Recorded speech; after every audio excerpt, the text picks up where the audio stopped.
They told me that I might need to watch the news. So the police, someone at the police department told you that you would need to watch the news to get information about your son. Yes. And then I kind of went off on the police department. I told them that that might be my son. That one of the boys might be my son. And then they played the little pity pat game, and then they eventually ended up giving me a number to a detective who never answered his phone whatsoever. Never called my number back, never did anything. Is there anything else you want to tell the world? I would like to tell the world that if you can't depend on the people that's here to protect and serve you, who do you depend on? Why would you call somebody that you're scared to call, not knowing if you're going to live or die when you call them? Who wants to live their life like that? And justice needs to be served.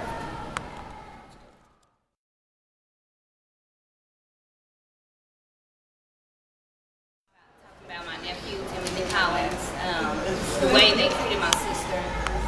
He was shot at 4 o'clock in the morning, and at 7 o'clock I had got up on Facebook and seen my niece had made a post about something was wrong with her brother. I immediately called my sister, and she didn't know nothing, not whether her son was alive, dead, or anything. I had to eventually call around to every hospital, only to be told that I had to contact the police by St. Francis. So we immediately goes up there.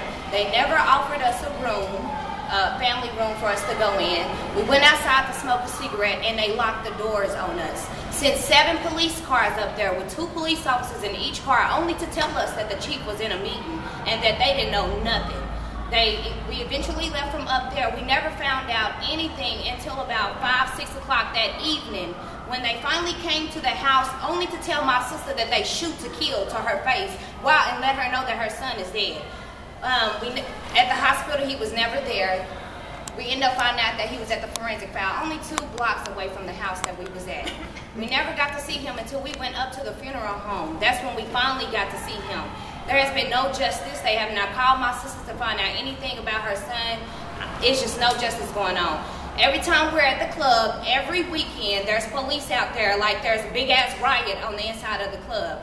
They out there with their horses, running us over, kicking us, threatening us, beating us up. Well, just causing riots for the black people. They're not out here to protect us. I also have friends that have nice cars, and just because they have nice cars and, they're used to be drug dealers or named drug dealers down at the state, they want to beat them up and take their money when they don't have any drugs in a car. They don't have any reason to even pull them over a seatbelt ticket. And then they beat them up and send them to the hospital. Just stop the violence with our young black men and our young black children and our mothers. Use your tasers. Stop killing us. I mean, there's other forms of justice out here. I have a question. Was your nephew, Timothy, was he in a gang?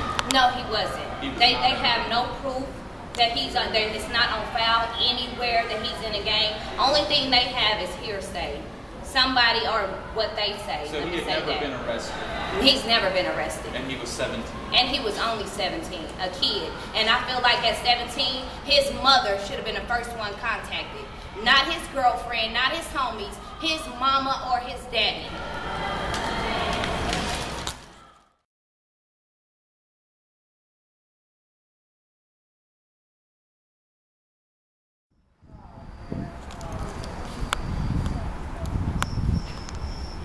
Listening to their stories, like hearing our story all over again, because it happened like pretty much the same way.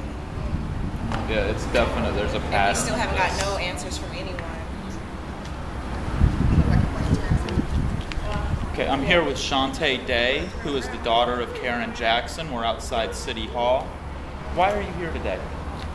I'm here because the police shot my mama several times. She shot her 4. They said she got shot 3 times, but when I seen her at Jackson's funeral home, she actually got shot 4 times. They gunned my mama down for apparently no reason to me. They could have did other things besides shoot to kill. Have the police given you any information? No, they have not. They have not even contacted anyone in our family. They didn't even contact to let us know that she was deceased. When I asked the police when I got on the scene, was she okay? They told me that they couldn't tell me anything. They couldn't tell me anything, but by 11:30 on the internet, they had more information than what I had. I had no information about what happened to my mother. People was calling me, telling me what happened to my mother off of the internet, and I don't believe that that's right. Was your mother a violent person? No, she was not. She was the sweetest person in the world. You can ask her anything. She will help you out. She'll do anything. She wouldn't even harm a fly. I mean, she was not harmless to anybody. A lot of your friends refer to her as Mama Karen. Yes. Because she helped raise. To everybody. She loved everybody. Anybody she would accept and love them like they were her own. Is there anything else you want to tell us? I just want to say what they did was wrong. For you to shoot to kill the person that you say were stabbing themselves, that was not right. You can see that she needed help if that was the case. I just still don't believe that that's the case, that she stabbed herself, because to my knowledge there was no stab to her chest or abdomen at all. So you guys need to figure out what else you need to do besides shooting to kill. It's not right, and people are really getting hurt over this.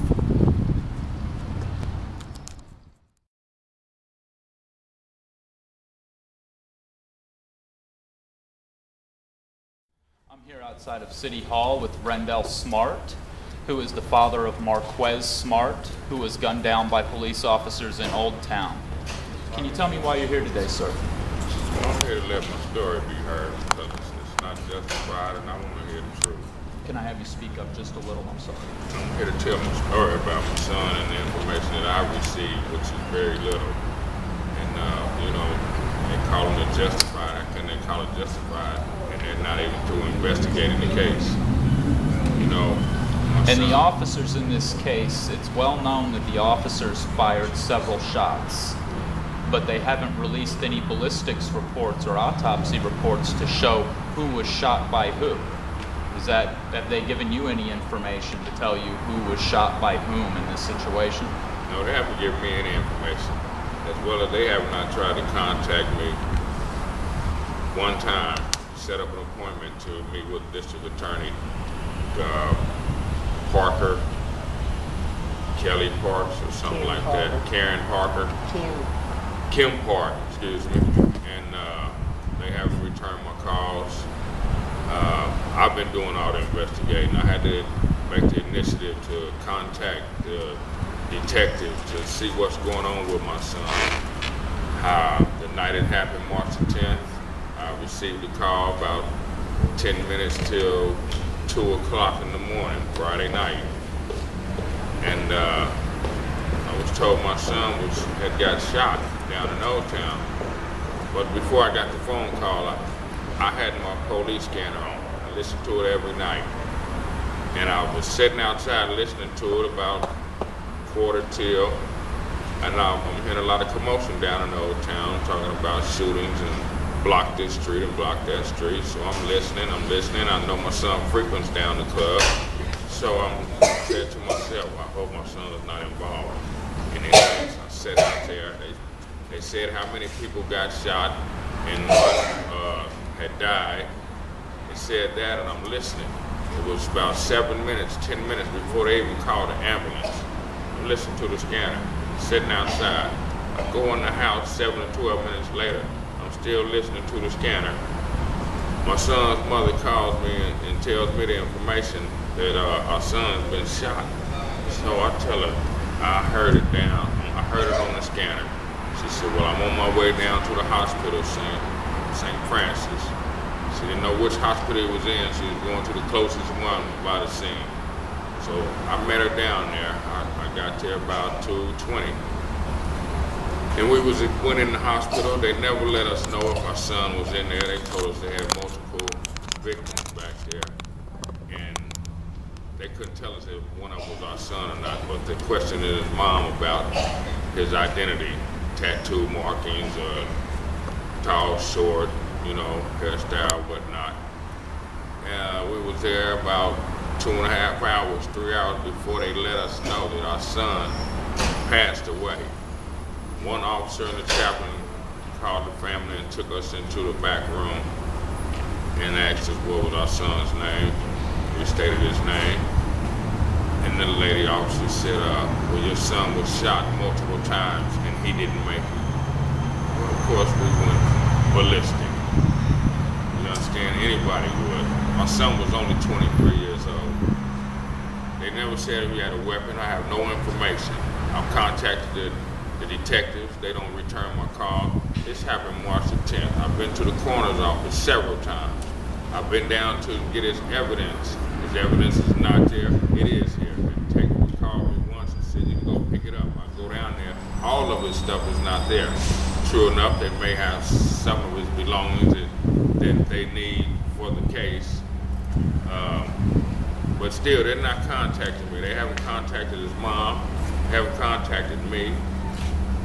One phone call.